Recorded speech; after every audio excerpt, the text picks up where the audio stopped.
Alamogula body back again. Other epic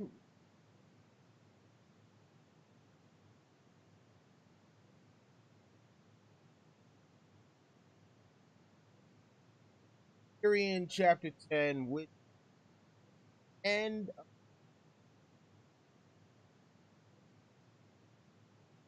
a with yeah, so Ser Addam last carrying the target.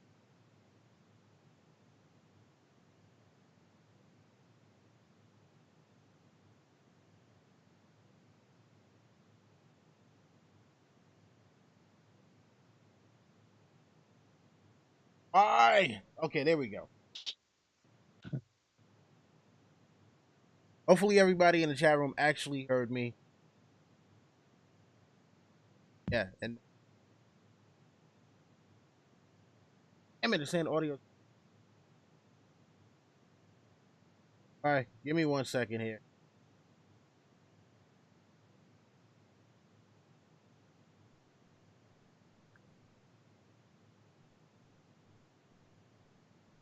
I don't know what's up with the technical difficulties today,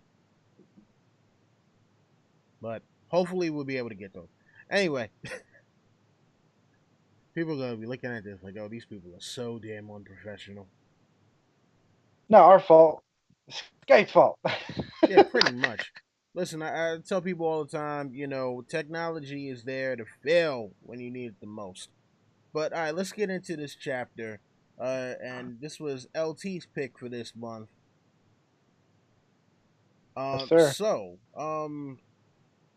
Before we, really jump into things, um, were there any thoughts, um, in terms of like going back and reading through this chapter again and just I guess seeing how things turned out for Tyrion, Oberyn, etc., etc. What do you mean? Just like going back and reading this, I was like, all right, well, just narratively speaking, there was no way that Tyrion actually could have won this because he had already had the trial by combat and Braun won that one for him before. So I was like, all right, George is not, George is the guy who's not gonna have the same thing happen 2 and 3 times throughout the story. So there was no way that Tyrion was gonna win it just based off of that alone. I see what you're saying, and I thought the exact same thing when I first read this. That possibly, Tyrion, the odds are against him, and I get what you're saying. I completely get what you're saying. But reading this for the first time and reading this over and over again, I feel like what happened wasn't supposed to happen.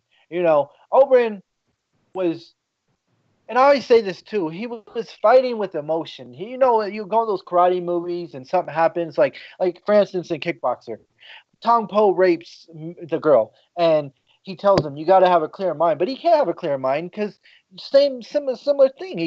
His family died and kids died, or his nephews and nieces, and he just didn't have a clear mind. And he's like, he should have won this fight. I mean, you go back to it, he should have won this fight. He made mistakes, and in the end, it screwed him. But he should have won this. He should have.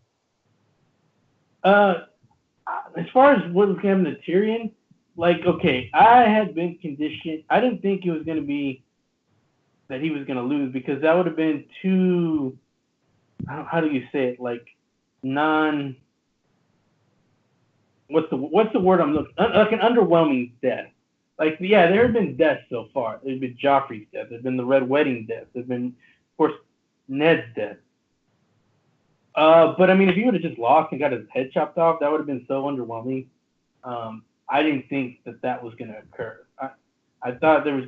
I was just, and at this point, I was just so into the book that I was just like, gotta read. Get to the next. I didn't really stop and think, but I definitely didn't think it was going to be something underwhelming. I just a simple lose, head chopped off. The stuff that stuck out to me on this reread is obviously when they go um to Dorne, or when he's talking to Tyrion and telling him about the Joanna wanted to have Oberyn get married, and I forgot about that stuff. And also, when you go back and you're reading, and they might have seriously been talking about a coup. And it's crazy. It's like, Tyrion's like, there might have, if Oberyn would have won, there possibly been some kind of, really crowning Marcella. That's crazy. I mean, how awesome would that have been if he would have won? Huh? I said we'll get to all that for sure. Okay, I got you. You know what happened to me while I was reading this chapter again, because I hadn't read it since I originally read it, because I loved Oberyn, and I hate so much that I've made it in my mind that it was 2 chapters, the trial and then the fight. That's how I divided it in my mind. So when I started reading the trial, I'm like, well, this is super short. It can't be this short.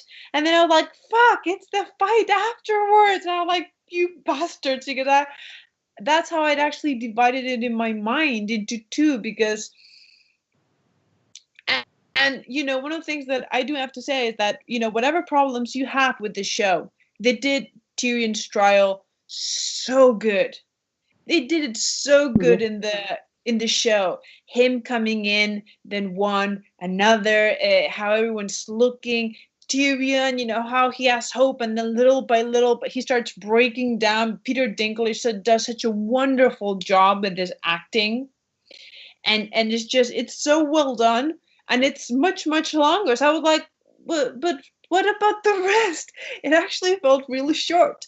And then the battle, I was like, do I really want to? I've got to admit, I kind of skimmed through the battle a bit, because I didn't want them. Oh, I hated that Oberyn died, and I just imagined the idea of Tyrion and Oberyn Martell in Dorne, just planning shit, and Cersei going nuts.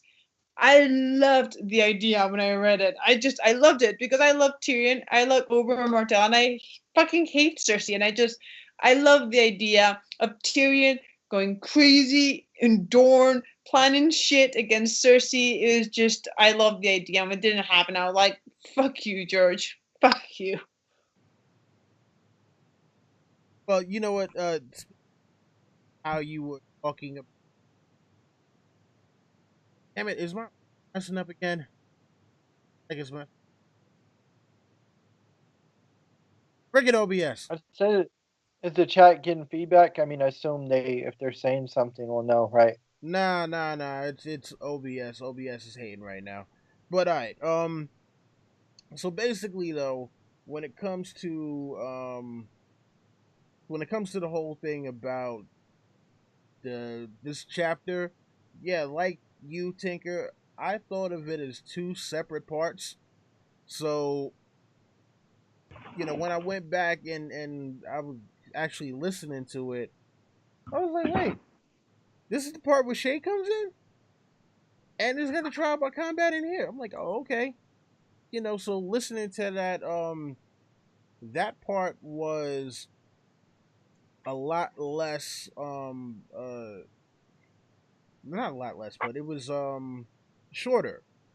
The whole part where Shae comes in, because it's just like it immediately jumps into he's sitting there like, all right, well, cool. She doesn't know anything that could incriminate me anyway. There's nothing that she can actually say, and then like literally the next line is him and Sansa planned it. It was like, oh, okay. Like in the show, we actually get a little bit of a lead up where to like, oh, how do you know Tyrion? This, that, and the third. And they kind of swapped it out a bit, because she was like, I wasn't only the handmaiden, I was also his whore. So they swapped it out a little bit, and actually, this is one of the few times where I think that the show might have actually built up the suspense a little bit better. Instead of No, it just no. being her walking The show, in and immediately saying, "Oh, Tyrion and Sansa planned this." Um, I think it was better to go through the whole steps of, okay, how do you know this dude? What was your relationship with him? What was your relationship with Sansa? And then having, her come out and say, yeah, those two planned it together. So that's one of the very, very few instances. But, I, Yeah. I believe actually John Willie, I believe it's the same thing. Like she both said that they planned it, and then Oberyn asked, "Well, how do you know?" In both versions, that's how it goes. yeah, Yeah, and then Oberyn was questioning. but there's more of an introduction to who she is in the beginning in the show. Like, okay, how do you know Tyrion Lannister? Whereas here, she steps up and it's immediately, oh, they planned it together. And then it's well, how do you know uh, Tyrion and how do you know Sansa? Like, that kind I of think came after. also I think also the show does the thing of, obviously Shae's on screen more, so the fans start liking her, and they even make her look like she's so loyal to Tyrion when she's in the room with Cersei, and she's got that knife and saying nobody. They just made her seem way more loyal in the show. So to me, it seemed like more of a betrayal in the show than it did in the books because you don't really know Shae as much. And I think the show fans were more hurt by Shae turning on Tyrion than book fans. I could be wrong, but I think so. But a question I have for you guys, real quick: you guys think Shae was lying about saying that she was betrothed to a squire and Bronn stole her? Like, do you think that was all bullshit, or do you think she was being honest there? No, she was lying. She was fed those lines. But maybe we should start from the beginning. Like I think we're jumping a little bit too much. Um, so let's just start with Tyrion. He's being he's being held in the cell. Podrick comes. He basically asks Podrick to what he thinks, and Tyrion's kind of playing the what do you call it? Testing like how do you putting feels out in the room. So he asked Podrick how if he thinks he's guilty or not. The Podrick's hesitation immediately thinks, okay, this is going to be an uphill battle for me to what do you call it? For me to convince anybody, because if he can't convince Podrick, yeah. Exactly. And in the book, Oberyn actually what do you call it? Tells him that he'll be his champion ahead of time. So we have that. So what did y'all think about all of Tyrion's pre-trial thoughts? Basically, he's trying to think of what he should do. LT, any quick thoughts on that? Just basically, yeah, like you said, he's just filling out Podrick, and basically, I think he thinks he's doomed. I don't think he has that much confidence in Oberyn. I don't think he thinks. I think he thinks the worst from listening to his thoughts in this little section. I think he thinks the worst, and I think he thinks he's going to lose. Yeah, Don Willie. I thought it was kind of interesting just in terms of how he's trying to figure out, I guess, not only what the pulse is from outside. He's trying to gauge the pulse of the people right now. So it's one of those things where he's trying to see, like, all right, well, how is my squire feeling about this, and then also how is uh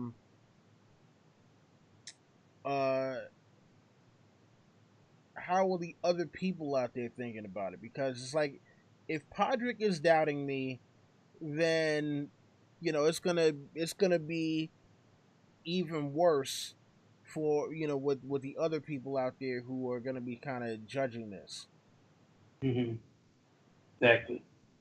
So yeah, so basically, Marbrand takes him to the trial, and then of course we immediately get Shae, and then Tyrion.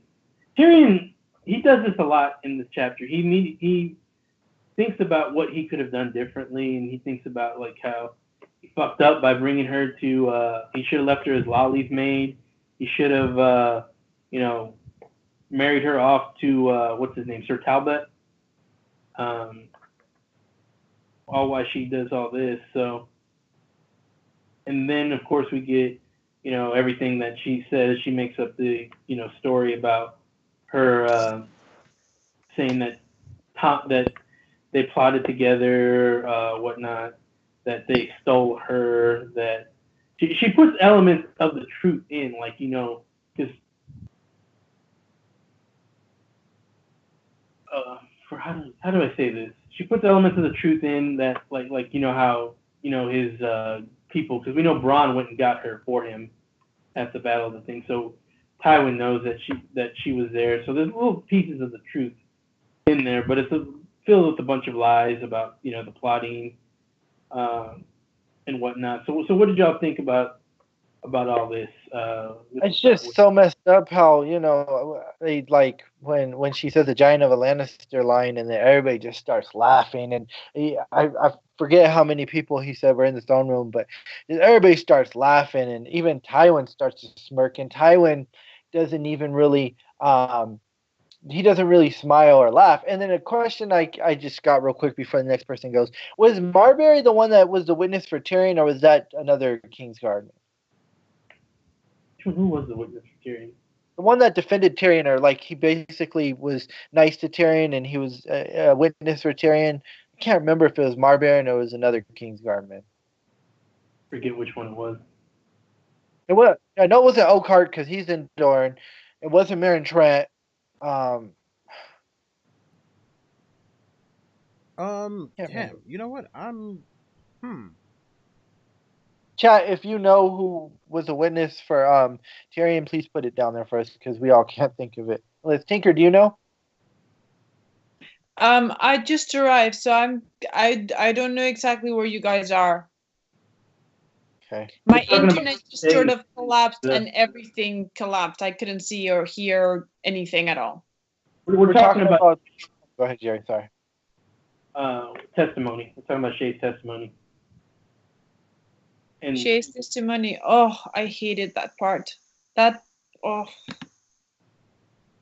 I feel so much for Tyrion because he was, he didn't need to be humiliated that way because that's what they did. They just humiliated him.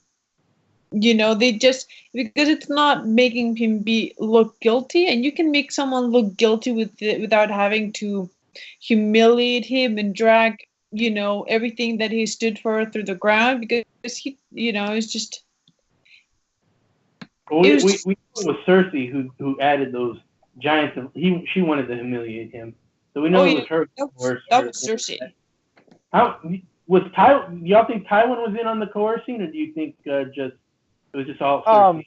I think Tywin probably helped promise Shae shit, and maybe that's how, because we don't see it, but maybe that's how Tywin and Shae got their relationship going. But you know what I just noticed too? It's messed up. Like, one thing I liked in the show better is, if you notice, when everybody starts laughing in the show, Tywin starts saying silence, silence, but he didn't say it in the books. He didn't say everybody shut up. He doesn't quiet everybody down. They just quiet down on their own, basically. Well, no, Tyrion starts speaking, and then he starts speaking too. But yeah, well, I like no, for how that. they quiet down in the books is the gold cloaks start banging the spears on the ground or whatever, the butts of the spears. But not like Tyrion was thinking that, he's looking around, he's seeing everybody laughing, and he looks and he's like, for a second he thought his father was laughing, but when he looked back again, he was like, oh no, he's not laughing, but he was either way, he was he was just pissed at the situation, and that's when he starts thinking like, oh, I wish I had poison enough to kill everyone in here. And it was just basically off of the fact that not only is this kind of a show trial where he's being railroaded, but then also he's being humiliated. He's being humiliated by someone he thought loved him. Well, that part is his own fault. I mean, we all knew Shae. Like in the book, Shae never had any true feelings for. I mean, it was pretty obvious. Shae never had any true feelings for Tyrion. He kind of like all conceived it in his head. She just played the role for him because that's what he was paying her to do. And I mean, that's kind of his own fault for thinking that there. I feel for Tyrion. Tyrion's life's not been easy, and I can understand why someone would want to make, the fantasy, at least try to believe that it was real. And even if he didn't love him, I don't think he was expecting something, like he was like, yeah, what has Cersei done to her to make her, but the thing, it's not all what you say, but how you say it. If Shae wouldn't have been so, degrading him and saying those horribly humiliating things, it wouldn't have been the same at all. And I kind of liked what he was thinking, how, he was like, I saved all of you. Without me in the Blackwater, you would all be dead. Mm-hmm. Oh, And wait, it's real true. quick. When Debo breaks down the door in the chat, says it was Sir Balon Swan who was Oh, okay. Tyrion's guy. All right, thank you. We all know Yeah, Ser very Balon's fun. a pretty honorable guy. Yeah. And he's the one that's heading to Dorne in Winds of Winter, right? Or he's already. Well, I think he might have already left Dorne, and he's he's in Dorne. Okay. He left Dorne. He left Sunspear, and he's trying to find the what's his name? Oh yeah, him and which one are going to hunt down Darkstar? Yeah, I can't remember. Yeah, him and Obara are going to hunt Douchestar. So basically, yeah. So it's actually Tywin's the one who gets the back. Everyone's laughing at him, and that's when Tyrion goes into his speech. First he thinks like, yeah, Shae, you might have been bought to say those things, but you know what? I think you're gonna get what you want, but later they're gonna have all the gold coats like just laying you out to have them have their way with you, and you'll see what you got with there. And then he goes into his speech about the guilty. I'm guilty for being born, guilty for being born a dwarf. And then he's like, F this. I'm rolling with the Red Viper, trial by battle. And there we go. Anyone have any? What do you guys? Other than maybe show comparisons, this is one of the best parts, the best things adapted into the show. It really did a way to make this epic scene come out epic in the show. They did in a very cinematic way. The pacing, with the music and everything. Even at the end, he says, I asked for trial by combat. Boom! They ended there, like everything, how it does more and more and more in crescendo. The climate, how they build it. They did it wonder.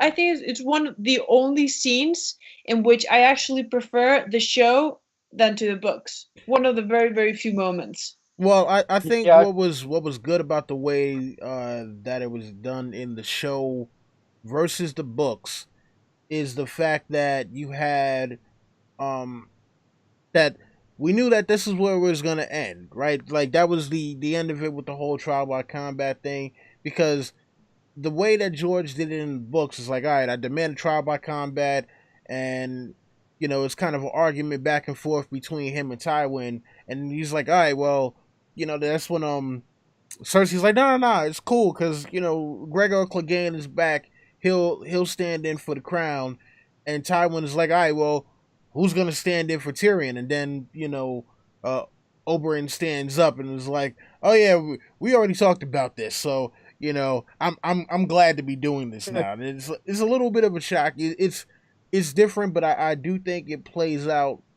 a little more dramatically in the show, just because you get that final stare down at the end, because that's not what Tywin wanted. Tywin wanted to just be able to do away with Tyrion and have that be the end of it. And now with the whole trial by combat thing, it's like, ah, damn it! Now there might be a chance that he might walk free.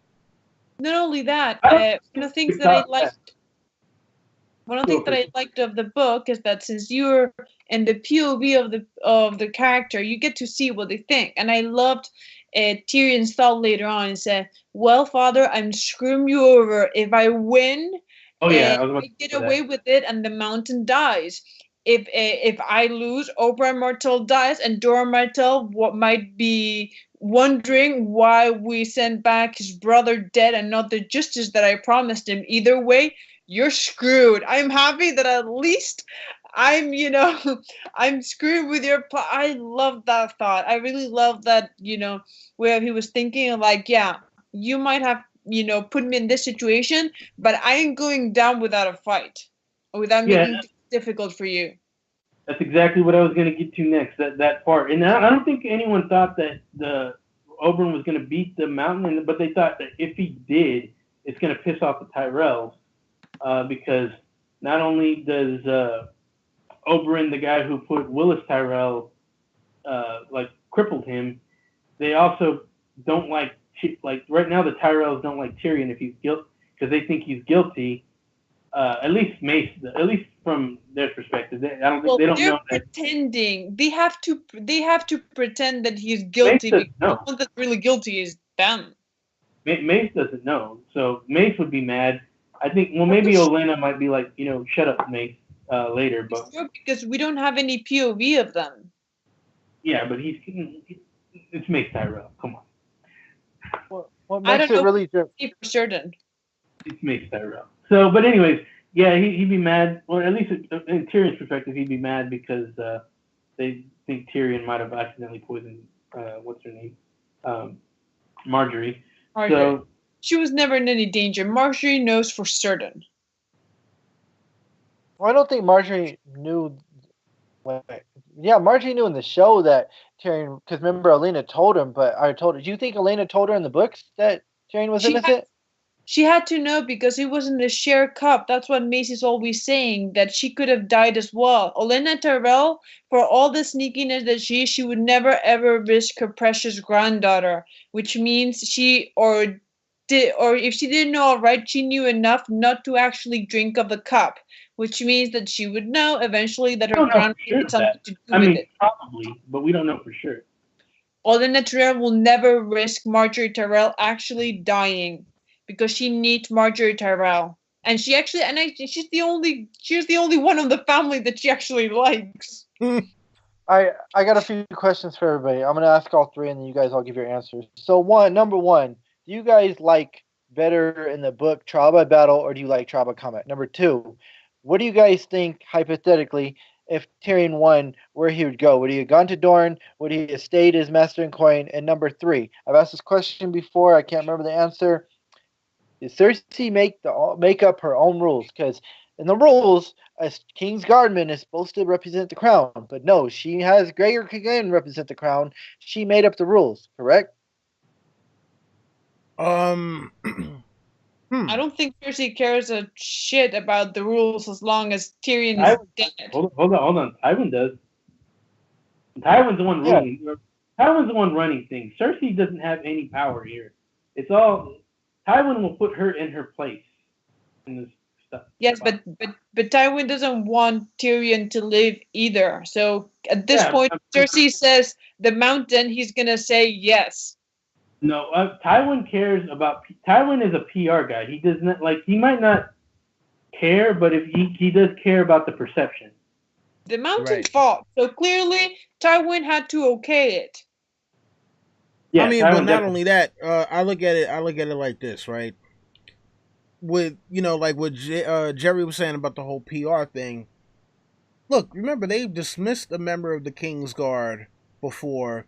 Where that's something that hasn't really been done. So knowing them, they would say, "Oh, there's precedent for this because of something." They'd find some sort of precedent. Oh, you know what? They might go to the trial of 7 with what's this dude with Sir Duncan the Tall, because you had Raymond Fossaway who stood in with Arryn Brightflame, and he was not a member of the Kingsguard. I don't think that this rule had been made then. Like if we look at things like the Hedge Knight came out right before this, and this came. I don't think that precedent had been. So I don't think that either that was a mistake or that's not a rule. So It may not be a rule. I don't think it's a rule. So I think that's why. Generally, yeah, because generally Kingsguardmen are generally the better fighters. So I think you're complicating yourself. At this point, after everything they've done to Tyrion, if Tyrion lives, he would be a great problem for the Lannisters. They want him gone. They want him dead. The Mountain is the best way to do that.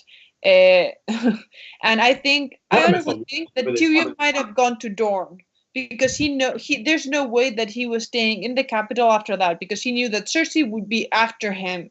Cersei, even if she would pay an assassin or something to get rid of Tyrion. I think everyone can agree with that. Cersei, we know that she doesn't think with logic, and she hates Tyrion with the passion of 1,000 burning suns. This is true. I just love the way they depict Tyrion, like Shae and everything, talking about that he wanted to kill Joffrey and then eventually kill Tommen. Like he really just cut through. Because just think about this: if Tyrion really did all those things and he really was that, I mean, he is clever, but just think about this: like he wins, right? And he has Bronn by his side. Say he brings back Timett, son of Timett, and all them, and it just has all these guys surrounding him. It's like nobody could touch him because he's really that cutthroat and evil, like they're making him seem. Yeah, I mean it's very possible. But what you had two more questions, LT. What Yeah. were the other two? What did you like? What do you like better, Willie and Jerry? And Tinker. None of you guys answered this question yet. Do you guys like trial by battle in the book or trial by combat in the show? Which one do you think is better? What, the phrasing? The phrase, yeah. Trial by combat. Yeah, I'll go trial by combat. I think it sounds better. What about you, Jerry? it's the same thing. It just depends on who's saying it. Like I think someone else, with Peter Dinklage, definitely trial by combat works better because the way he delivers that line. But I'm sure someone could Jerry? trial by battle. What does Jerry like better? Not what? Yeah. What do you like better? They're both the same as far as I'm concerned. I mean, in my mind, it was an epic, do that. You gotta it was an epic line I read. That's the thing. That's the thing about books, LT. You can make it in your mind. You can make it as epic as you want. Then say it right now. Trial by combat, trial by battle. What sounds better? Trial by combat, trial by battle. They're both pretty lame when I say it. It's funny though, because I demand a trial by battle. I demand a trial by combat. They're both the... Nah, combat by far. Yeah, I mean, it's funny because I was listening to Roy Dotrice, and rest in peace to Roy Dotrice. God damn it, George, can we get those books? But yeah, listening to Roy Dotrice do Tyrion's voice, and it's like demand the trial by battle. His whatchamacallit, accent for Tyrion was just absolutely hilarious. So hearing Tyrion say trial by battle was just was just comical, and it's not meant to be comical. Sound like a little leprechaun. Yeah. Oh, and the title by battle. Fall down and die. Just fall down and die. Oh man. All right. Now, what was your third question, LT? Okay, I'm sure trial by mud wrestling. So you already answered the one about Ser Gregor Clegane. I asked that one, and then what was my other one? Where would Tyrion go? Would he stay in the capital? Yeah, where would Tyrion go to Dorne? Mm-hmm. Wait. If what? If he had won? If he won, yeah. Would he stay as Master in Coin, or would he go to Dorne? He'd have to go to Dorne. That's part of the agreement. No, he won. He's free. They can't. He's blameless. If you win a trial by combat, you're free from the gods. Basically, it's a part of his agreement with Oberyn. Like I guess he could have said, "Fuck you." Oberyn. Oh, I got you. Yeah. No, okay. Is it agreement, or more like an offering? I think it probably was more of an offering, but still, here's the thing, though, right? So you have Tyrion, who would throw a huge monkey wrench into a bunch of Tywin's plans, if he was still alive. You got Cersei, who's gonna want to try to kill him regardless. Look, Cersei would probably try to find a way to reach out to some Dornish house to see if she could get Tyrion assassinated. Well, Because remember, even though the Martells rule Dorne, the Martells aren't cool with everyone in Dorne, and that includes the Ironwoods. So hold Cersei on. would be They are cool with the Ironwoods at the moment because Quentin is fostered at the Ironwoods. So No, there's he's being fostered with the Ironwoods, but he was basically a hostage. It was like, all right, we're sending Quentin there because Oberyn killed our lord, nearly 20 years ago. no, but those guys that are with Quentin, man, they seem like they're behind him, like they yeah. really care about him, So That's I don't know there. going there was to rebuild the relationship. So they have right now they have a solid relationship. The Ironwoods and they don't have a great one, but as long as they got Quentin there to kind of he kind of bridges the relationship. Yeah, Man, it'd be so cool that's too. what Fox Oh, to do. To kind of bridge the relationship. what would be so cool is this is obviously what ifs, is like when Oberyn's like, your lady wife would love to come to Dorne, and it's like if say Sansa wasn't with Littlefinger and Tyrion wins, then he locates her, and then she comes with him to Dorne, and then she does rally the North because like maybe and then he's like, what does she think I have her hidden behind my cloak or something? Yeah. Yeah, but he doesn't deny it. He keeps on with the thing that he might have Sansa Okay, somewhere. so let's get to that actually. So, Tyrion first he starts, thinking about maybe he should have killed, which shows Tyrion is not exactly the greatest guy. He killed fucking Simon Silvertongue just because, he made that Bowl of Brown singer just because he made some lyrics that Tyrion didn't like. So Tyrion can be a bastard too, just as much as any of them. I mean, it's a real shitty thing to do, real petty thing of him to have done. So he does the whole singing. Then he meets with Oberyn, and that's where they have their little talk. Oberyn's preparing for battle. He's setting it up. Tyrion's questioning it. Then Oberyn starts talking about he was coy. He was coy, very coy about when he first got there that under Dornish law Marcella would rule. I'll talk more about that after y'all. And then he comes in super confident, tells him that he's going to be coming down to Dorne, that Marcella's going to need an uncle's advice. Pretty much basically flat out says that they plan on crowning Marcella. Yeah, he's not particularly subtle about it.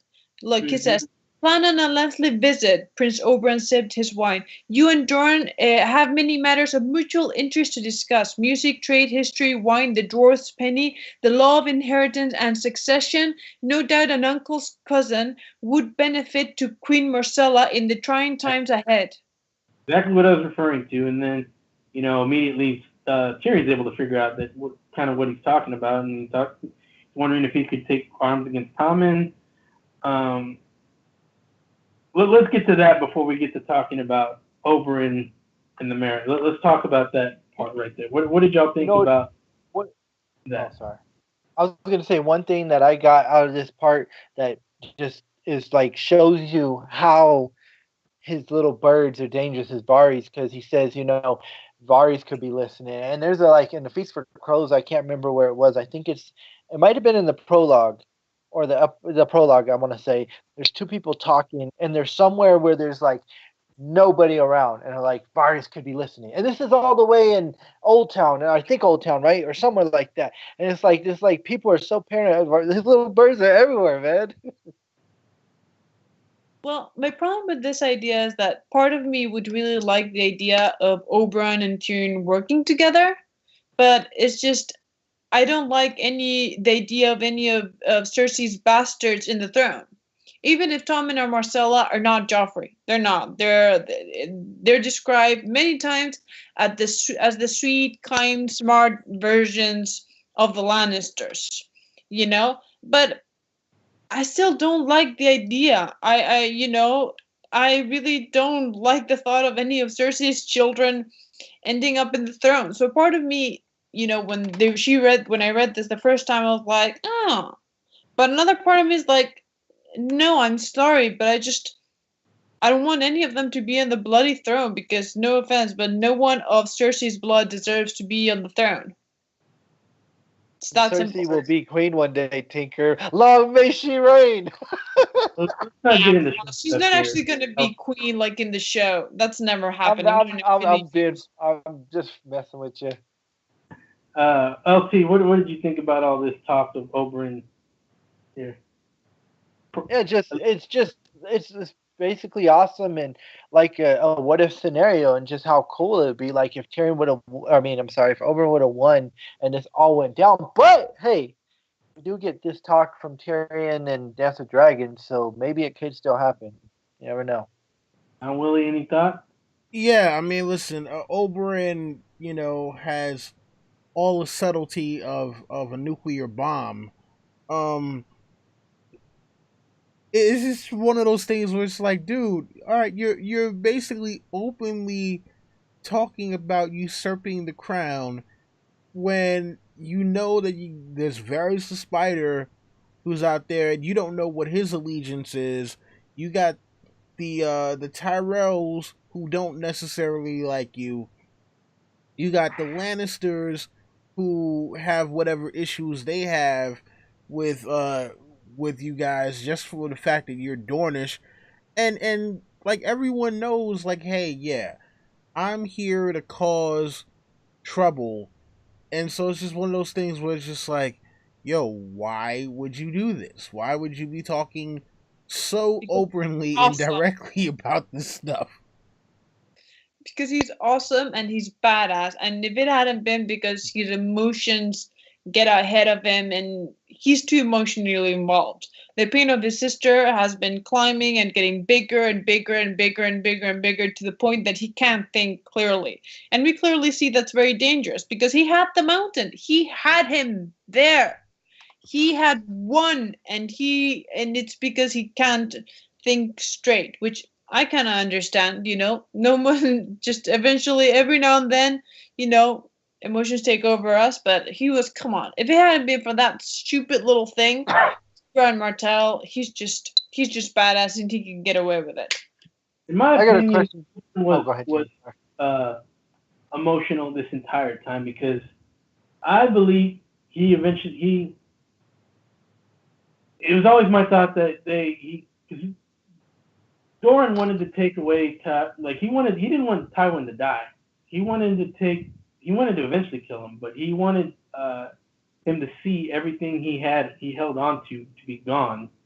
And they had Marcella, so I've always thought that, well, not always thought, but I eventually came to the thought that the way Oberyn was talking when he first got there, he was talking about Marcella being ahead because and that's when Joffrey was still alive. So I always thought that Oberyn had came down to poison, because in my opinion, Oberyn is definitely poisoning Tywin. I'll get to why he's doing that in a minute. But he came down there to poison either way. And I think originally he was supposed to poison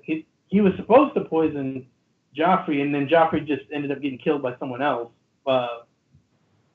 So like he's like, oh well, and that's why I think Oberyn was so ready to stand on trial for Tyrion, was because he was expecting himself to be going on trial because he thought he was going to be the one to poison Joffrey, but someone beat him to the punch. And then once that happened, Oberyn he just couldn't stick to the plan, which was, so he started poisoning Tywin, and that's when he went and did this, because I think originally the plan was to take over the crown with either Dany. First it was with Viserys. Now then they planned to take it over with Dany and pass Dornish law that way Marcella would inherit the Casterly Rock, and that way, what's his name? What's the youngest son's name? Tommen. Tom. Yeah. Tommen, the youngest Dornish son. not Quentin. Trystane. Trystane would have taken over Casterly Rock through Dornish inheritance if they would have gotten married. So that way, the Dornish could have stole both the crown and Casterly Rock from him. Then they could have killed Tywin according to Dorne. But But technically, Tyrion is heir to Casterly Rock. No, not under Dornish law. Because under Dornish law, Cersei's older than him, and then that would pass to Cersei's kids. Yeah, but Myrcella is a bastard, so it doesn't really count. That doesn't matter under Dornish law. Dornish law only is in Dorne. It's not in fucking. No, it's not saying they would have passed Dornish law throughout the. Even in Dornish law, bastards don't inherit if there's someone who's not a bastard. Yeah, but Cersei doesn't have a legitimate child. Exactly, which would pass to Tyrion. No, it can pass to a bastard in Dornish law. So, anyway, that's how I think that they did that. But unfortunately, Tyrion is once Joffrey was out, then Oberyn started thinking, well, let's just go for the crown now. Because I don't think he must have not had any faith in the Ironwoods and Quentin, because they would have had that plan, or they would have been starting to do that plan around that time, because they would have prior to him coming here, they would have gotten knowledge of Viserys and the golden shower not the golden shower, the golden, what do you want to call it? The golden crowning he had. No, I don't agree with you completely. I don't think that he was trying to. I know that there are theories that he was trying to kill Tywin, but he's trying to kill Tywin, in my opinion. I don't think so. I think because I don't think he wanted Tywin dead yet. I think I think he wanted Tywin to. I think he wanted Tywin to be revealed. He wanted the mountain to say. I think he wanted to be exposed, and then keep on with his plan, and then destroy because if he just dies, that's an easy death. That's an easy death. Yeah, that's fine with Oberyn. It's Doran's the one who wants to show it in their face. Like Doran's the patient guy who. So. If not, why didn't he poison the mountain with another kind of poison, one that would kill fast? He chose that one specifically because it was horrendously painful. Remember, the mountain spent days in agony, days screaming throughout the entire palace. But, Tywin, we didn't even know that he was sick or ill. There was nothing that would say, which means that he would die into a kind of like Jon Arryn, kind of like to his death simply in bed. Are you kidding me? With Oberyn Martell? The theory is that if you're going to do a coup, you need like what he's talking about. If you can take out Tywin, this is why. Because if you can take out Tywin, Tywin brings stability. Despite what you want, despite all his whatever you have to say, he does bring a bit of stability. If you can knock him, which is why Varys kills Kevan later, which is because you don't want stability. If you're going to do a coup, you want to knock out Tywin and Kevan because they bring stability. Wait. Hold on. What if either Littlefinger or Varys was poisoning Tywin then? Because think about it. Those two specifically are the ones who always want to bring the chaos to King's Landing. They weren't ready to make their move. I would agree that they would have done that later, but I don't think they were ready to make their move then. I mean, Littlefinger had Joffrey poisoned at his wedding. Yeah, but I agree with Jerry. Later on in the books, we do hear Littlefinger talking some moment to Sansa, saying that everything is going to hell much faster than he expected. And that's because Tywin is dead. Now, very sad to see it. What evidence do we have besides Tywin's bowel movements that he was poisoned?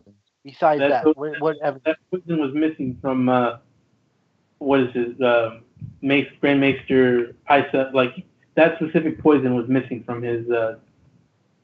It was stolen from him. that proves my point even more. Oberyn Martell, come on, we already know that he went to Old Town to learn, and he learned all those. He wouldn't steal for Grandmaster Pycelle poisoned. Come on, he would bring it with himself. He's not an idiot. Well, he is kind of an idiot. Like, if he's trying to do an audible, why not? No, it's. I already mentioned this wasn't originally planned. This is something he planned after Joffrey's death. Oh, come on, as if Oberyn Martell doesn't travel with poisons all the time. Yeah, because he put the poison on his fucking spear, so I agree with Tinker there. That's a different poison, though. No, I think he was there. He was in the moment. He saw Tywin, and he wanted him revealed. He wanted the Mountain to confess, and he wanted to be shown as what he really was. A confession goes a long way with the other people, with the rest of the houses. Like, if Tywin's, accused of killing one half, like, covering it up and, like, shown that he asked for the deaths of them, and then covering it up, not admitting to it, getting revenge on him makes it a lot easier for, at least from a PR perspective, makes it a lot easier for the Dornish. Well, I think Oberyn's.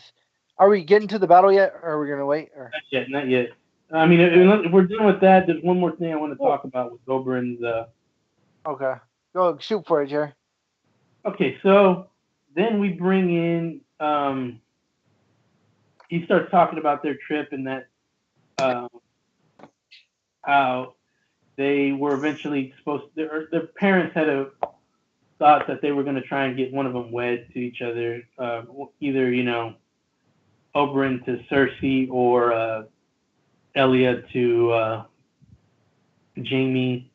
He talks.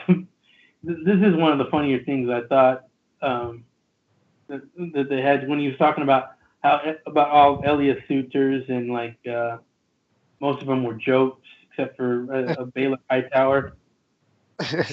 How he ended up Oberyn screwed that up by making fun of Baelor for letting the fart come out, and he's like, man, how many lives were destroyed just by that fart? So I thought that was pretty funny. But Baelor wind shakes, or what was it? Yeah, no, I think Baelor Breakwind is what it called them. Yeah, oh man, yeah, Baelor Breakwind. Yo, that is quick. Man, that is so messed up. Yeah, that's so funny. Bastard, I love him. Mm-hmm. And so then he does that, and then we all know what happened. Elia instead of Cersei got picked over to marry Rhaegar, and because of that, Oberyn believes that Tywin was embarrassed by the slight, and that's why he had Elia killed. He wanted to take revenge on that.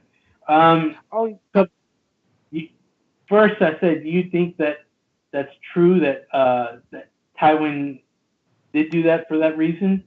And also, what do you think about the rest of this little conversation about the marriage? Are you saying that Tywin let the Mountain Killer Elia because of that? Not only just instructed. No, I don't think Tywin. Basically, I think that was the Mountain's own doing because he's an evil bastard. I think Tywin didn't care because it was over or whatever. But I totally think that if like the Mountain would have just secured them, the kids and everything, I don't think Tywin would have murdered them either. I think Tywin would have it doesn't matter. Like there's no rebellion. All the Targaryens are gone. I mean, I don't think Tywin would just stand, like, say Tywin walks in on his horse with his men, right? The Mountain's right there, and he's like, I got Princess Celine. Say he didn't rape her. I don't think Tywin's gonna say, Mountain, just chop him up. I think whatever they did, it was done. But I don't think Tywin's that cunning as the Mountain. Evil. I disagree. We've seen many acts. The Casterlys. Not only that, the mistress of the father that he had her stripped naked and walked and humiliated all through Lannisport. The mountains, everything that the Mountain has done is not exactly a secret. no moment has leashed the mountains, because to him it's it adds to the fear of the mountain, which adds to the fear of Tywin. No, I believe 100% that Tywin instructed the mountain to kill. I don't think he even had to be instructed like exactly what to do. Tywin's not an idiot. He knows who the mountain is. He knows how he acts. He knew that unleashing the mountain on Elia and his children, what would happen? He doesn't actually need to say the words. He could have just said, "Bring them to me" or "Execute them fast." He didn't say. I think he just let them go and knowing exactly what would happen. I just think Tywin's smarter than that, and I think if Tywin would have had Elia and he could have sent her back to Dorne, they would have never had bad blood with Dornish. And No, I don't think Tywin meant her children were dead. He was gonna kill the children anyway, and that would have a mother. You kill her children, and she's just gonna be okay with it? No way in hell. Oh, I think Tywin is petty as fuck. Like when people slight it, like he gets pissed when people laugh at him. He got pissed when people used to laugh at his dad, and he would get pissed at his dad. He'd get pissed at the people. Exactly. He's very much. I think he very much was. He might have not explicitly say, rape her and bash her head in, but I think he said she needs to die. Do what you do. That's all he needed to say. Just like, do what you do. This woman needs to die. And Don Willie, what do you think? Yeah, I mean, listen, Tywin. Again, you got to think about it. He hated the fact that people laughed at his father. He wanted to bring back prominence to the family, and when people owed money, it was like, oh, okay, you gonna laugh at all right, fine. He kidnapped a few people from the Rains and the Tarbecks because they laughed about paying back the debt, and then after that it was like, oh, okay, oh, all right, you killed a couple of our guys, and his father was like, all right, look, it's went on far enough. Look, but he's like, no, I'm going to kill all of them. So if he's willing to do that over family honor in that regard, why would he not? Because remember, he wanted his daughter to marry Rhaegar. The guy who was his best friend at one point, who was the king, basically was like, no dice. And remember, also, most people in the Seven Kingdoms do not like the Dornish, especially if they're high lords. So it's like, yo, you skipped over my daughter, who's one of the most beautiful women in all of the Seven Kingdoms, to marry your son to a Dornish woman? A Dornish woman? So, yeah, he's like, oh, okay. Yeah, you know what, Mountain? Go in and do what you do.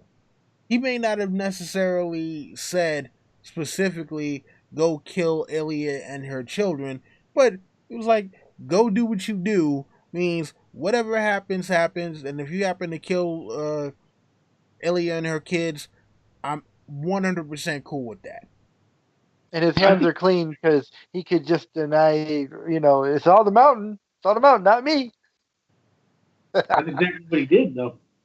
Yeah. Oh, what was I gonna say? Oh yeah, what was funny is when Oberyn was talking about that they offered Elia to Tyrion and she was like mad about it.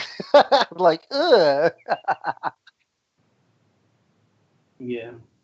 Yeah, so No, I agree with Jerry. He's a how did you say it? He was a petty. That's the word. Petty as fuck. I agree exactly with that description. And it's just, I'm certain he even said the words of Elia and his children. I believe he gave the order directly. He didn't specifically say how to do it because he knew the mountain. Once you give the mountain order to kill women and children, you know it's going to be ghastly and horrid and just terrible because that's what the mountain is. Tinker, you just made a point, and in the show, remember, he's pointing at Tywin. He's like, "Who gave you the order? Who gave you the order?" Yeah. Yeah. So, I mean, it's kind of it's a little almost six in one hand, half a dozen in the other kind of deal. I mean, because we're agreeing that Tywin was complicit in that action. It's just whether or not he specifically gave the order to carry that out. He not only gave that order, gave the order for such a petty reason. I think he did. I agree with the reasoning in terms of he would have let it go down for that reason. I just disagree with that he specifically told the mountain kill Ilya and her kids. I think so, yeah, because he's also not a man that would leave anything to chance. And what if she would have hit in with the kids, etc.? Because we know that he's a beast, but we know that he's not particularly smart. That's also been described. And he knew that Stark and his army were coming behind him. He knew that. That's why he attacked King's Landing then, because he needed, one move to get in the good side of Robert Baratheon to actually gain something of this war. Because this was a very strategic move from Tywin's part. He made this move because he knew that the Targaryens were done. This was a certainty for him. So Ned Stark, there's no way that he would have allowed the death of Ellie and the children. No. So he had a moment, he had a time in which Elia and the children had to be dead before the Stark and his army arrived. Because at the moment, not neither. Because if Elia and the children were alive, Ned Stark would have never allowed them to be killed, and Robert Baratheon, while he might be very happy with their death, was an absolute coward in certain things. I don't think he would have gone against Ned Stark and Jon Arryn and killed them. So he knew what he had to deliver to Robert Baratheon because they would not have done that. And he was clever. He knew what he had to do. So he wouldn't have let it to chance. The two kids had to die, and he wanted Elia Martell dead because, as Jerry mentioned, he's petty as fuck. That's why he hated Tyrion. He hated Tyrion not only because his wife had died, because he feels that people are constantly laughing at Tyrion for what he is, and in his mind, if someone is laughing at Tyrion, they're laughing at the Lannister, which means they're laughing at him. Exactly. And I don't think he explicitly told maybe the mountain, but I think he told Omri Lorch. He said, definitely do what you do, but he's like, they need to die and have the mountain do what he does. That's what because Omri Lorch is probably a little smarter than the mountain. You know what? I didn't think about the Ned Stark factor before. So yeah, given the Ned Stark thing, then I will definitely say that Tywin ordered the kids dead. And you know what? Probably told Amory Lorch, because Amory Lorch was the first one to kill Rhaenys, right? Yeah. Amory Lorch killed Rhaenys, and then the mountain killed Aegon. How many times did he stab her? Like 30, 50? Like something ridiculous. Something crazy. She was a little girl. Not only that, she was a girl, which means that by the laws of the Seven Kingdoms, women technically can't inherit. They changed that after the Dance of the Dragons because of the stupid reasons. Anyways, they can't inherit if there's no one else to inherit. Yeah, but they could have married her. Yes, but technically Robert Baratheon is of the same line because his grandmother was a Targaryen. And thinking that he's conquered, he could have had her married to his son, like Joffrey. There was no need to kill her. He could have found runaways. The only one that was really a grave threat to him was Aegon. They just did it because they could have just held her and married her to Robert later, like 10 years later. I got a quick question. So, I'm not saying it's ideal, but I'm saying that's what they could have done. Let's say hypothetically Ned and Tywin reached the city at the same time. Could there be a fucking civil war right there? Because Tywin's going to want to kill the kids, and then Ned's like, no. Could there be like a battle between the Starks and the Lannisters right there at the gates of King's Landing? You know what I'm saying? I think Tywin would have backed. Tywin Tywin is too smart. Robert has won, and he knows that if something happens to Ned, Robert Baratheon would have gone for Tywin. He would have gone for blood. Tywin wanted something easy. He wanted a simple win without any loss, without anything. Tywin already looked bad because he entered the war a little bit late. If he enters the war late and then ends up killing Ned, then he would have been fucked. So, so in that scenario, I imagine that King Robert. I'm just saying, I imagine that King Robert sends Elia and the kid, say they don't die. He's got to send them to Dorne, right? Because they can't stay in King's Landing. I don't even think they get sent to Dorne. They get fostered like how Theon got fostered at Winterfell. They get fostered somewhere where they're basically prisoners. No, Dorne would be like there's trouble with Dorne Martell if they send him somewhere else. I think. I mean, but that's the whole point. That's the whole point of sending him somewhere else, LT, to keep Dorne from doing anything, because he knows if he does anything, then they'll kill the kids. Sending them to Dorne would be like the worst possible option, because then he wouldn't be able to overwatch them. They could have sent them towards the Narrow Sea to get an army. God knows what. No. Oh yeah, you're right. I didn't think about that. You're totally right. Because when Rob sent Theon, there you go. I got now you. they could have either stayed at King's Landing as prisoners, or he would have sent them to the north to Ned, because he would have trusted Ned, or to the Eyrie, because Jon Arryn ruled there, even if he stayed in King's Landing, and he trusted Jon Arryn. So those are the two places. Are we ready? We ready to get into the battle? Let's first talk. Okay, so we got the preparations a little bit different. Gregor Clegane, he wears huge armor, huge great sword, huge everything. I mean, he could still move well for a big guy in there. But we see that Oberyn, he just wears a helmet with no visor. He wears lighter armor, and he uses a spear, which is kind of odd because most people, according to Tyrion, most people can't really fight with the spear other than, when you group them a bunch together, you have like rows of spears. But it's very rare to actually fight with the spear one-on-one because it's just a little small. Huh? Not in Dorne, and Oberyn mentions that. I don't even think he's Dorne. I think Oberyn is just that good. Like, he's just that good to use a spear. Because so true. spear is really small. It's hard. You're fighting a sword like that, and you have just this little thing. It's hard to do, because if you hit, like, other pieces, you're going to break it. So he's good. He's just good. Yeah, exactly. He's just good at that. So that's kind of a weird. So then, the fight happens. LT, do you want to go play-by-play on how this fight went? You don't have to, but I'm just gonna...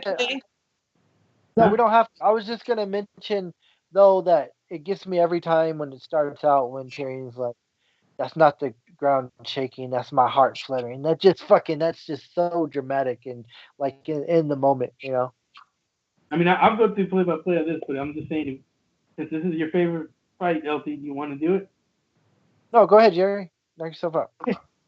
So, we start out with, it's not really a rope-a-dope, but it's more like he just keeps his distance, starts poking and prodding, kind of just looking for weak spots. Eventually, the Viper breaks through and starts, getting the spear in. Eventually stabs him. Eventually knocks him down. Starts really toying with him at that point. He gets a little, how do I say it, a little over arrogant here. And he starts toying with him. Really starts getting, the whole time he's doing the famous, you raped her, you killed her children. And it starts getting into the head of Gregor, and he starts getting unwind.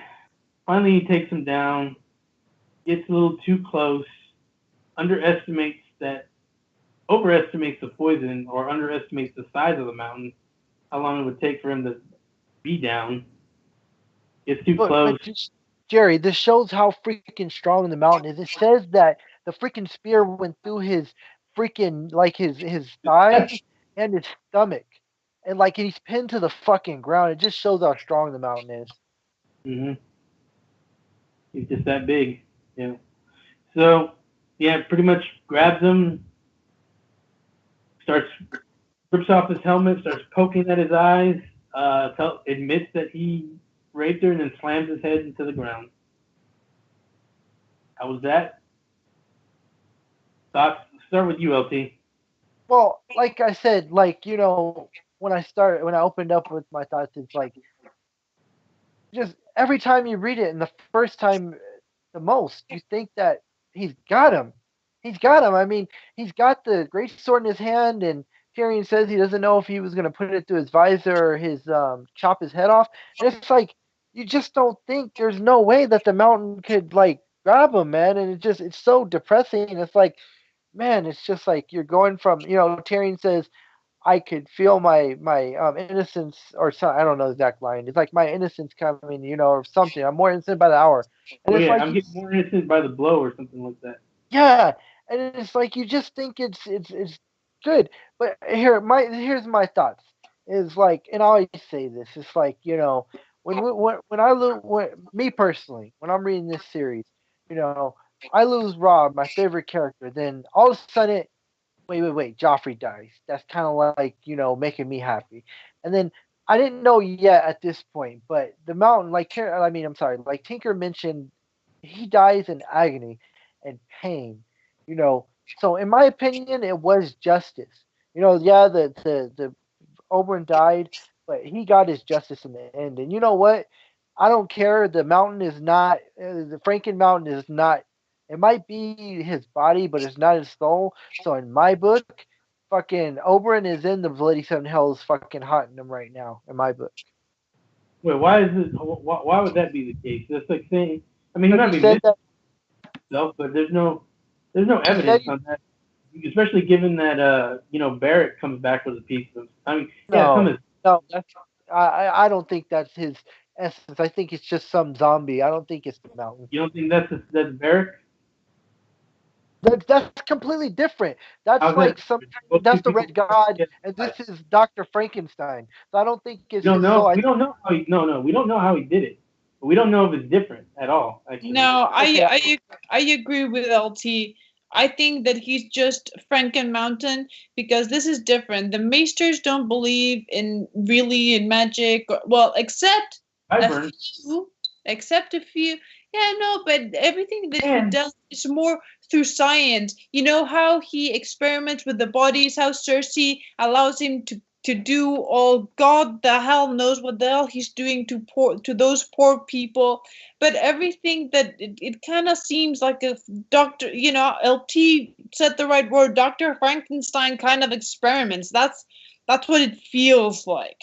That's what it did. There's no feeling, there's no talking, there's no nothing. Beric might be, he's losing more of himself, but there's still a personality, there's still a dialogue, there's still, there's nothing to the mountain. There's nothing. He's just silence, no talking, no nothing. He's just he doesn't do anything except he doesn't even go to the privy. There's nothing there. He doesn't eat. Yeah, they said he doesn't eat or go to the privy. I just don't think it's him, man. I don't think it's. I think it's the privy. Well, come on, Jerry. You're talking about a good person. No, I'm not. You're talking about evil. These are real points, LT. Like you just got to think about incarnate. Man. He's gone down to hell where he belongs, man.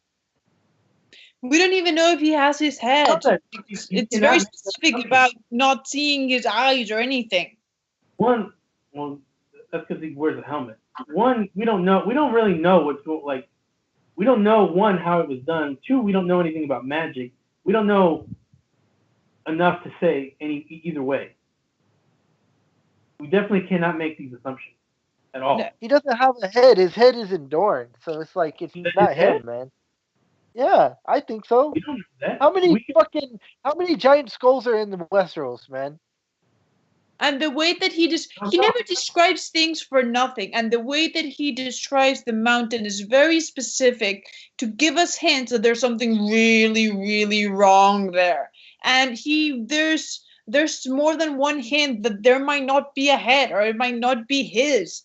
There's more than one hint that there's something. This is not a very Targaryen situation, or even a Lady Stoneheart, because even Lady Stoneheart, who's barely there, still has, a purpose, thoughts, a desire, even if it's not completely there. She's all phrase die, phrase die, phrase die, because her last thing that happened to her before dying was seeing her son be killed by the phrase. So she can barely talk, barely think, but it's enough of her to have something of who she was, even if it's just a tiny, tiny glimmer. There's nothing of the mountain. Nothing. Nada. Mountain was the Silch. Mad Dog when he was alive. It's not like he was anything much when he was alive. No, we've seen descriptions of him raping women, of killing, or of eating, of excessiveness, of anger, of rage. The mountain rages. Franken Mountain doesn't even make a sound. From going from a raging homicidal madman to being just a silent shadow. That's that. I mean, even if they were the same, it wouldn't matter though, because Barrick's blood doesn't flow, so he can't have sex either. So I don't mean by that. There's nothing of who he was, of the personality. There's none of the rage. There's none of the anger. There's none of the reaction. There's none of.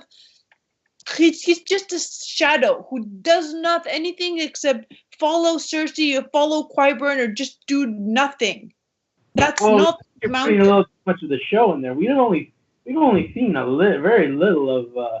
We've seen enough descriptions of the mountain to know that he was a horrible monster. He burned his brother's face when he was just a kid. He saw his brother play with one of his toys, and his first reaction was grab his face and throw it to the fire. If that's not hate, rage, and anger, I don't know what the hell it is. Well, yeah, but it wasn't like the mountain was doing that every single moment of every single. He'd have instances of where he did that, and we've only seen him for a very short time. He might do the same thing dead. We don't know. Like I said, we don't know. I'm not saying that it's wrong. I'm just saying we can't be making these assumptions. We don't have a big enough sample size here. What do you think, Don Willie? It's a little hard to tell. I mean, look, obviously the mountain is not who he was. And it seems that he's being controlled by Qyburn. The how is the question, though, right? And two people in the chat brought up some very, very good points. When Debo breaks down the door, I had asked, how did they get that spear out of the mountain without disemboweling him? And Big E was saying that, he believes that Qyburn used the organs from the women to give the mountain an organ transplant, to make him into Robert Strong. So That's the genius. whole thing with him not having a head, though, I have difficulty buying that only because look, you need a brain to control the rest of your motor functions. Mm-hmm. And as far as what other head could be that big, Sir Duncan the Tall. Sir Duncan the Tall was around the same size as Mountain. So, as a family who hates Targaryens and their supporters, what bigger insult would it be to say, okay, yeah, you thought you were getting the Mountain's head, but we sent you, the skull of Sir Duncan the Tall. And remember, they removed the flesh, pisses me off supposedly. That, man. So it's not like they would be able to tell, like, oh, okay, yeah, this is definitely the Mountain skull, because how would they know? So they dug up Sir Duncan the Tall and chopped his head off?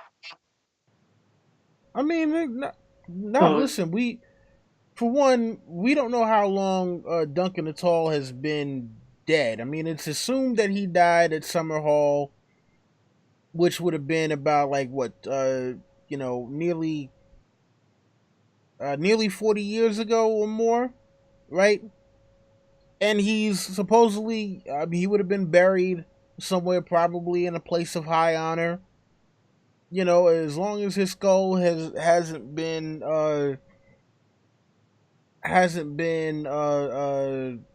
degraded too much in that time. You go, you clean it up, because remember, they also tar it, right? They tar the skull or something like that. Yeah, they Yeah. put it in a jar and stripped it of all its flesh, which Right. is So why there's the doubt that it might not be the mountain sand because you don't see it.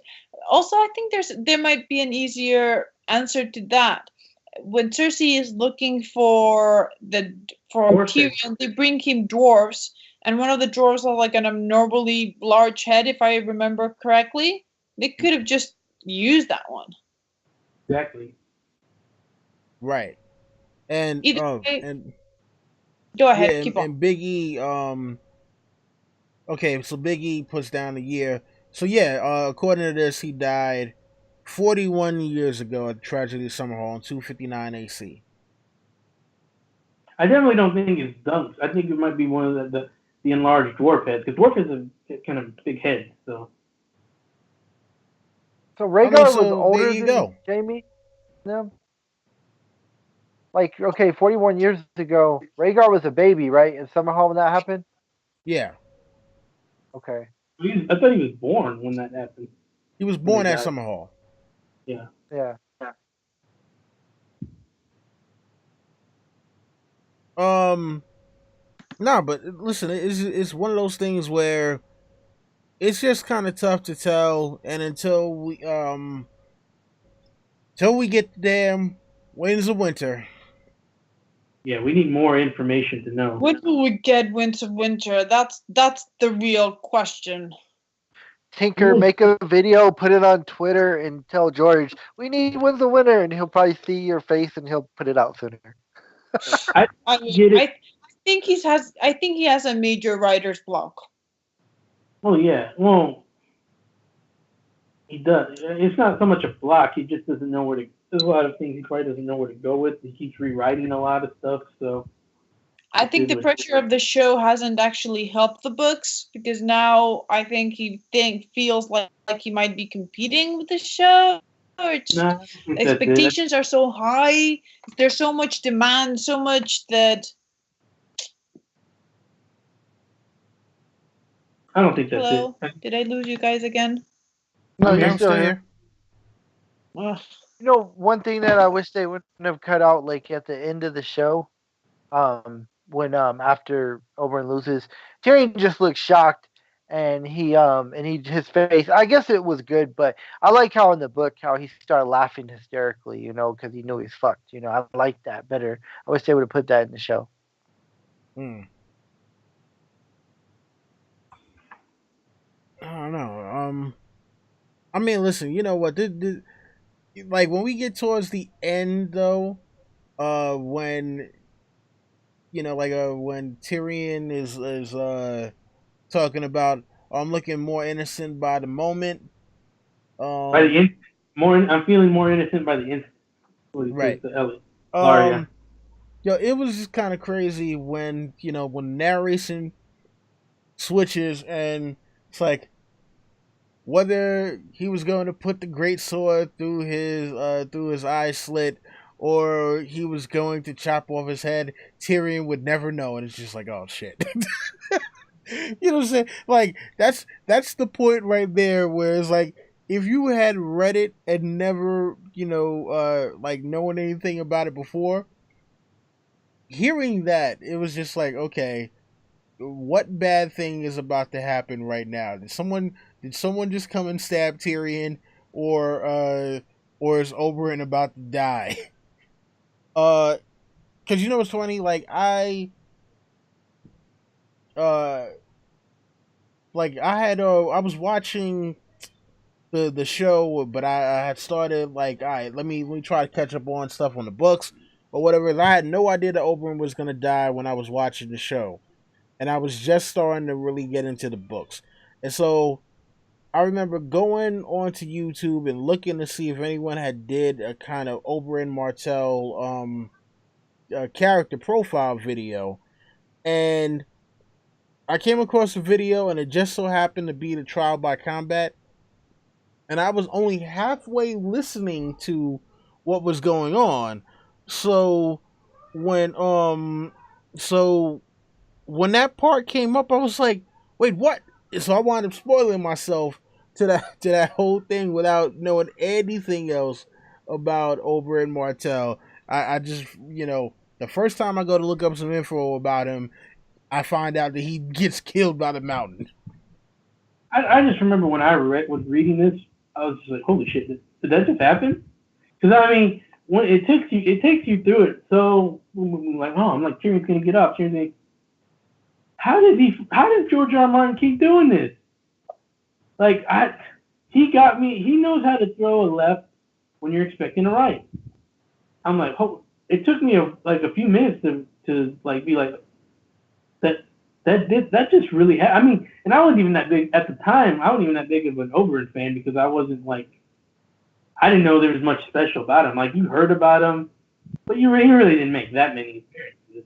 It wasn't until Feast for Crows later that you really got to know the Dornish and he became more important going back on the reread. At the time, I was just like, what the? Huh? No, wait. That's what it was like for me when I was reading this. So, I was a little bit, actually, when I was first reading this, I was more worried about Tyrion, that too, as well, because, Tyrion was Tyrion. He was obviously one of the main characters. Yeah, because like I said, I was listening to it. I was on the bus because I'm just listening to the thing. Because all I saw was like the video said Oberyn Martell. So I'm like, okay, click on it.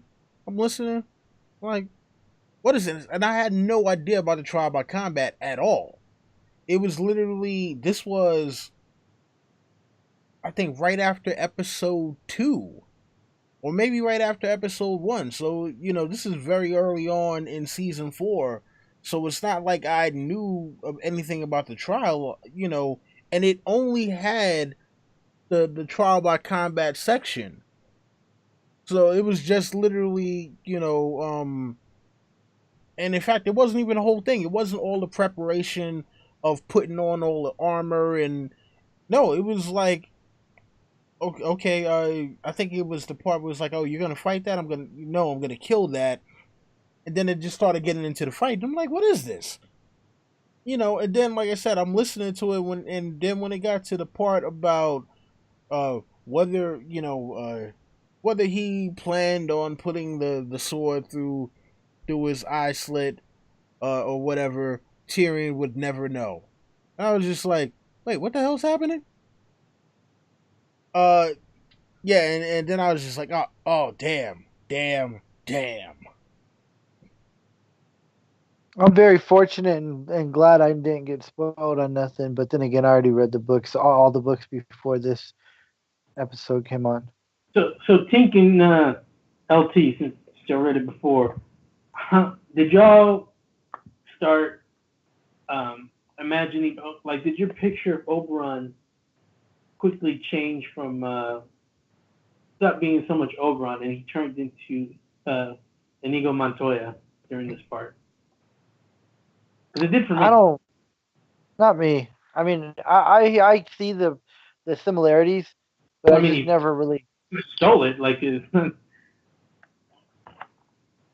pretty much stole that part right here and put it in. No, he's saying you killed my father, prepare to die, and he's saying you raped her, you murdered her, you killed her children. Yeah, it's totally that when you steal something, it's not exactly, it's a paraphrase, not a. Did George admit that he stole it? You don't need to admit that. Okay, whatever, because it's pretty obvious. It's different enough to not say you stole it. It's not. It's two different things. It's your father, and then it's you raped her, you murdered her. It's two different things. Same exact element. Did Inigo Montoya ever say you raped? No, it's different. The idea is the same, even the words are different. It's what Jerry means. Yeah. And I understand what Jerry means. Now thinking about it, my mind does go there. But at that moment, I was so into please, don't die, Oberyn. Please, I want Tyrion to get out of this one. I was so, when I get it so much. I'm like there. I'm not thinking at that moment. Later on, now you've mentioned it, that the similarities don't come, but at the moment I was just, fuck, I don't care, I just want them. And I already hated the Mountain. I'd heard more than enough of him to hate him with passion. And also, I'm not a fan of the Lannisters. I hate Tywin. I hate Cersei, and I hate to love them. I love to hate them because they're very good at what they do, like for the book, for their purpose in the book.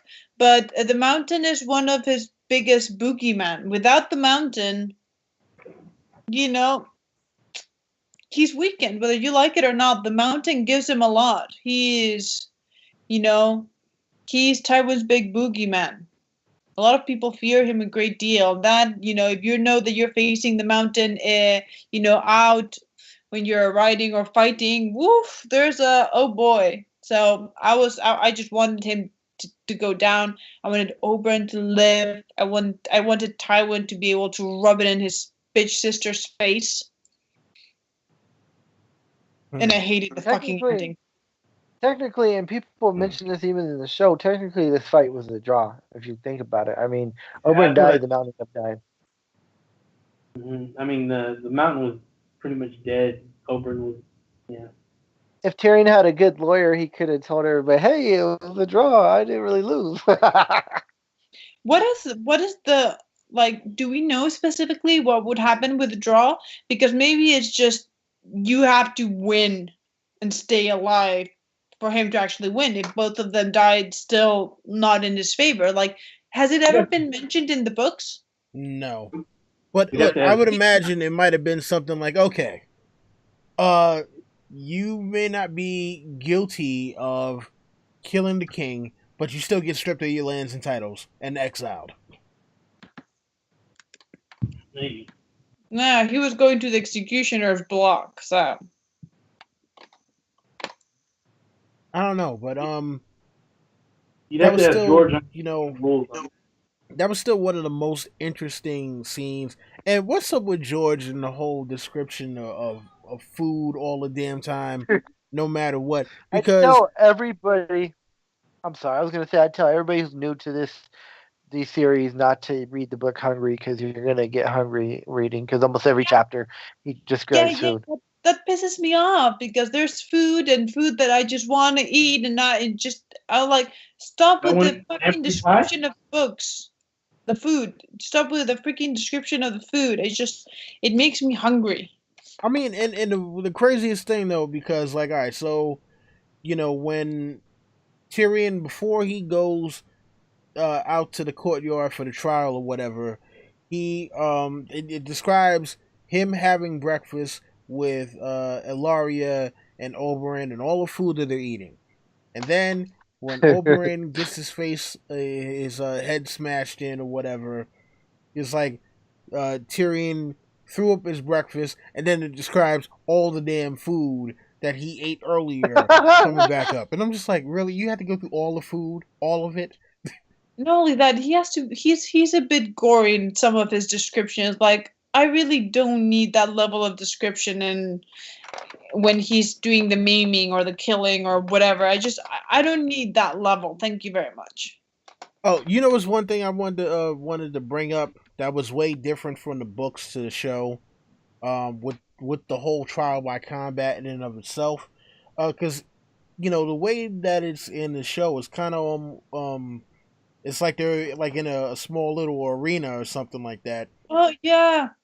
As in the books, it's like everybody's kind of gathered around, and it's almost like a schoolyard battle, and and when things start to get out of control, everybody's pushing to get out of the way, and the Mountain comes, and he actually Oberyn dodges, and the Mountain comes down with his sword and hacks off the stable boy's arm. Like, the stable boy puts up his arm, Mountain hacks off the kid's arm, and when the kid is there, yelling and screaming in pain, Mountain is like, shut up, and then chops off the top half of his head. I'm like, yo, what a vicious bastard. See, he's a vicious bastard, which is why I don't believe that there's anything left of True Mountain and Franken Mountain. But besides the point, you also have to on the point, also, production limits. It was season 4, and what they had money, they had a lot of things to spend the money on, and they did as best as they could. They're limited. They have when you're doing live action, there's certain things that you're not going to be able to do. In that sense, I think the show's done pretty well trying to adapt what they could do with what the books are epic. The description of the places and locations are immense. There's certain things that you just can't do the same. But that's not the case here, because Don Willie's saying that they made it more grandiose in the show than they did in the book. No, the opposite. They made it much smaller in the show, and the books is much bigger. You think so? I mean, because to me, like, them putting them into that kind of arena situation made it a little more grandiose, because it's like, here's everybody looking down on these two fighters fight, whereas like in the books, yeah, there's a bunch, it's like a bunch of people gathered around to see these guys fight, and they're just kind of jockeying for position, and it's a little bit more, it seemed like it would have been, if they wanted to do it how it was done in the books, it would have worked better in some place like some kind of open field. The way that they describe it is that they run towards each other. It's a big place. There's so many people that want to see that even children are on top of their parents' shoulders. The idea is that it's a big place. It's a huge arena. While here it's smaller. Is it an arena though? Because like I would imagine if people are able to kind of get that close to these guys to where they have to like literally like where they have to start pushing each other out of the way to escape when Gregor's wheeling around with his sword, I would imagine that it's not some enclosed kind of thing. It's some open general public kind of place. I would say the venue is more grandiose in the show, but the people are more grandiose in the book. We know they're by a stables. What stables are they by? I don't know which stables. Did they mention the Septa Baylor? I can't remember. No. Yeah, no, I actually don't. I don't remember. I think I'm trying to speed read. While my team's finding it, I was gonna mention what was funny is that even though Tyrion's life is on the line and he's not the master coin anymore, he mentions how with all these people, if we charge them a penny, we could pay for the wedding and the funeral. Here it is. It looked as though 1,000 people had come to see if he would live or die. They lined the castle wall walks and elbowed one another on the steps and keeps of towers. They watched from the stable doors, from windows and bridges, from balconies and roofs, and the yard was packed with them, so many that the gold cloaks and the knights of the Kingsguard had to shove them back to make enough room for the fight. Some had dragged out chairs to watch more comfortably, while others perched on barrels. We should have done this in the Dragon's Pit, Tyrion thought sourly. We could have charged a penny a head and paid for Joffrey's wedding and funeral both. Some of the onlookers even had small children sitting on their shoulders to get a better view. They shouted and pointed at the side of Tyrion. So that basically is the venue was small. It was crowded with people, and then outside the venue was kind of like Wrigley Field, where you got all people watching from buildings and stuff like that. That's a good analogy, Jerry. Description. I said that's a good analogy. Yeah, I mean, exactly. That's exactly like Wrigley Field. A platform had been erected beside the Tower of the Hand, halfway between the two champions. That was where Lord Tywin sat with his brother Ser Kevan. King Tommen was not in evidence. For that, at least Tyrion was grateful. Lord Tywin glanced briefly at his dwarf son, then lifted his hand. A dozen trumpeters blew at fanfare to quiet the crowd. The High Septon shuffled forward in his tall Christian crown, and a prayer that the Father above would help them each in their judgment, and that the warrior would lend his strength to the arm to the man whose cause was just. That would be me, Tyrion. Okay. That's kind of funny. He said he wanted to scream that, but people would laugh too much. There were 50 yards between them. Prince Oberyn advanced quickly, Ser Gregor more ominously. The ground does not shake when he walks, Tyrion thought himself. Okay, then there's no more description of the actual place, but it looks like a big place with a platform, people looking from the towers. Like, I was imagining something enormous in my mind, not the tiny thing that appeared in the show. I mean, well, that, I just think that the big difference though is the fact that there were people on the ground that are close enough to the fight that, like you said, the gold cloaks had to keep people back, and there's danger that if you get too close to this fight, you might actually get killed. Whereas the way that they did it in the show, everyone is kind of perched in an amphitheater looking down on the fight, as opposed to it being something where people are on the ground and close enough to actually touch the two guys who are fighting. it sounds like it's about 40% small, maybe 30% smaller than a high school football field. So the way that those dimensions are described. Well, 50 yards between them is half a football field, right? No, it's a little bit less because the end zones are 20 yards, and then they got the surroundings. Oh. It still seems like a pretty, like, compared to what we see in the show. Although I have to admit that I think that the show, which what they had, because they couldn't replicate what's been described in the book, they did a pretty good job. It how it looked. I enjoyed it. I think everything that in this chapter is very well translated in the show, both the trial and the battle. I think they did a really good job with what they had and what they could do. And I think it worked. Some of the best, translation book to show in all of the seasons, in my opinion. I agree. Yeah, agreed. So after this, will anyone be demanding a trial by battle? I will. Oberyn definitely is a great champion, and he just shows you that, cat and mouse, and if you were to have to fight a giant, you'd want to be able to have the skills that Oberyn had, how he could dodge him and just frustrate him and stuff, and Oberyn just is one of those, probably I'd say at least top 20, top 10 greatest warriors in this story.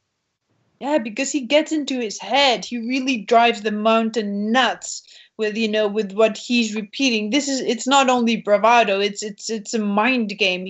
He really starts frustrating, because the mountain is huge, and he also describes him as much faster than a man his size should be. But if you're not thinking clearly, if you're not, that gives him an advantage, and he really knew how to play him. He ends up losing himself at the end, but this is the most favorable spot to actually fight them out. Like, if you met him in a battlefield where things were a little bit more crowded, he probably would get destroyed by the mountain. But he is one-on-one in an open field. This is exactly where you won. This is exactly where Oberyn could shine against the mountain. Yeah, also because the spear, he said the spear, it gives me the distance that I need, it gives me the length. And in a battle, maybe, everything's so crowded that he might not be able to move around, because he says that he's constantly moving around, so the mountain cannot move. And with his helmet, that, the visor is so small, he kind of loses sight of Oberyn. So he kind of uses, although I wouldn't bet against Oberyn in a battlefield either, because I think he would use a different kind of weapon and he would be sneaky in a different way. I don't think Oberyn would, fight by the normal rules, even in a battlefield. Like we've seen he goes with poison. And a lot of people, when he can dodge and this and that and this and that, he'd figure out a way. Well, the thing with the thing why it'd be almost impossible for Oberyn in a battlefield is because he wouldn't be able to move around as much, and even if he used another weapon, you're not going to penetrate, because the mountain wears such heavy armor, you're not going to penetrate it. Here, it took him strike after strike after strike after strike to finally, break a hole into that. You're not going to have that time in a real battle. So, yeah, but I'm betting that he would have a much more potent poison in his knives, in his weapons. It doesn't matter if you can't get to his skin. That's the point is moved. Yeah, but the weakness behind the elbows and in the neck and stuff, he'd find a way. That's really hard. Really hard I mean, Oberyn's good, but you're talking about being like beyond precise. Hmm. And in a battle, he wouldn't have to face it by himself. And a battle is chaos. I'm not sure. In the battle, anything could happen. Exactly. But I'm betting on the mount. I'm betting heavily on the mountain on that one. I mean, I'm it's just funny happy though because in this whole situation, it really was it was like a tank versus a viper, because when they Yep. describe the heavy plate that he's wearing, I'm like, oh man, it's like he's still very maneuverable, but he's bigger than any man. He is able to use a great sword with one hand, and his like anyone else wouldn't have been able to even wear his armor because it just would have been too heavy for them. So It's David versus Goliath, yeah, Yep. which is and why it pisses me off that he eventually dies.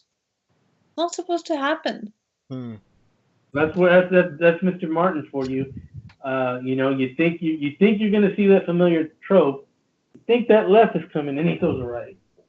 Yeah, but at a point, if he keeps on like that, in which he's always asked to do the opposite of, he actually starts also becoming predictable in the end. It's like, oh, That's the thing with he knows how to not be predictable, even when you think. That's why you think that left is coming, then a right comes. but it's we'll funny because this is kind of almost like it almost kind of is the opposite to the Peter Baelish thing, because Peter Baelish was talking about, the reason why he challenged Brandon to that duel is because he was like, yeah, in all the stories, the little man, always beats the big man. It's David and Goliath thing, and then He what thought, happens? oh, Nope, not this okay. time around. Littlefinger winds up almost getting himself killed, and He thought here love conquered we all. He thought he was fighting for the glory of love. oh, come on. He didn't love Catelyn. He was obsessed with Catelyn. Please, let's make a differess. No, Love he does not equal obsession. Obsession doesn't equal love. He loved Catelyn. Just because she didn't love him back doesn't mean he can't love her.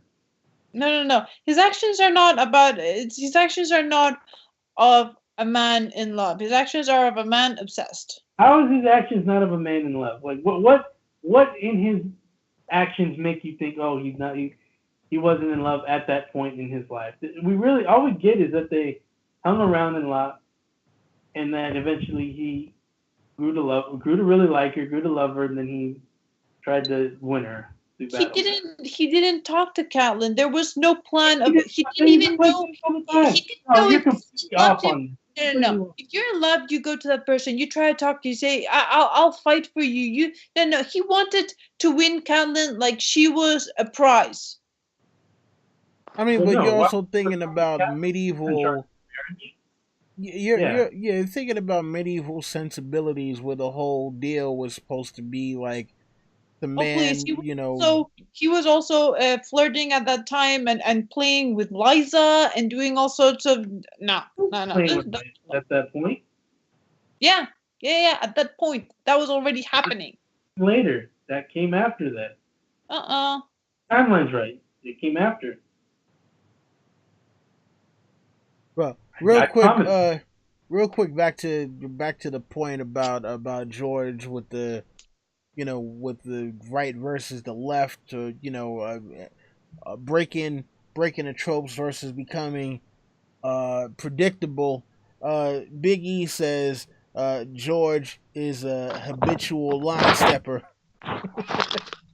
A what? A habitual line stepper. That's the quote from Charlie Murphy.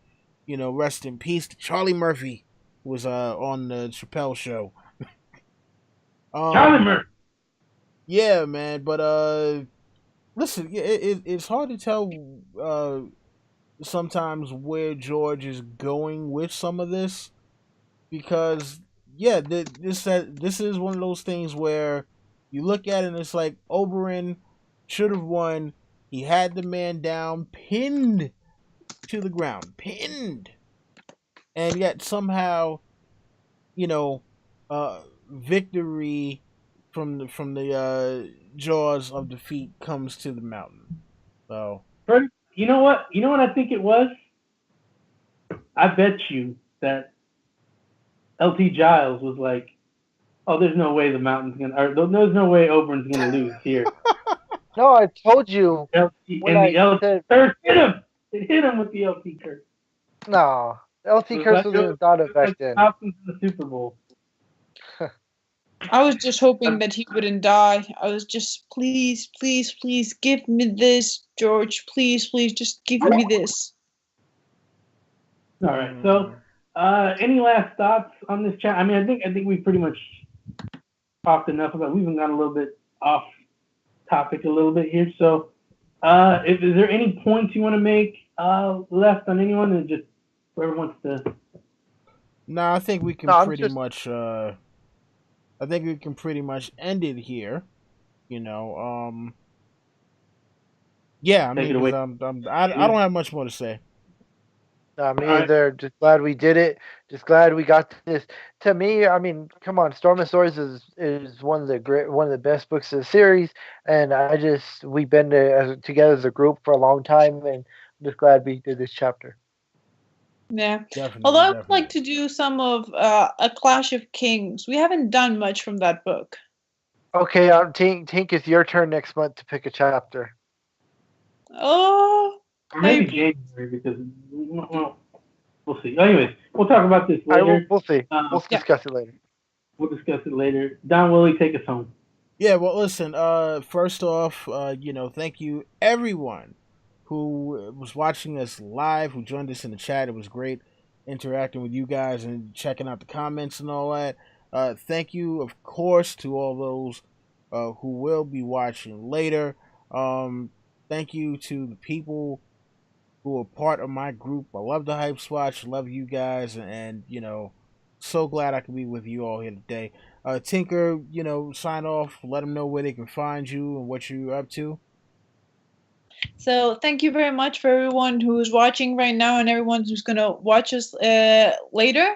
I really enjoyed doing this reread again and being here with my friends of the Hype Watch.